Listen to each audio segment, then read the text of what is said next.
শুভ দুপুর বন্ধুরা, সুজাতার ঘর সংসার চ্যানেল থেকে আমি সুজাতা।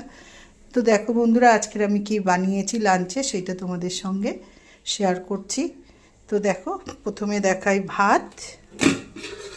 এই যে দেখো ভাত, তারপরে দেখাই এই যে তোমাদের দাদার জন্য উচ্ছে সিদ্ধ করেছি। আর এখানে দেখো পার্শে মাছ সর্ষে দিয়ে বানিয়েছি।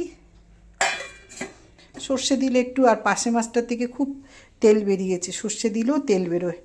আর করেছে এখানে লোটে মাছ। দেখো তোমার দাদা তো শনি রবিবার বাড়ি থাকে, তো উনি যেটা পছন্দ করে বেশি আমি সেইটাই রান্না করি। অন্য দিন আমার একার খাবার দেখাই, আজকে সবার খাবারটা একসাথে দেখিয়ে দিলাম বন্ধুরা। তো আজকের আমাদের লাঞ্চের ভিডিওটা তোমরা দেখতে থাকো, ভালো লাগলে অতি অবশ্যই একটা লাইক সাবস্ক্রাইব করে দিও, পাশে থেকো। বাই বন্ধুরা।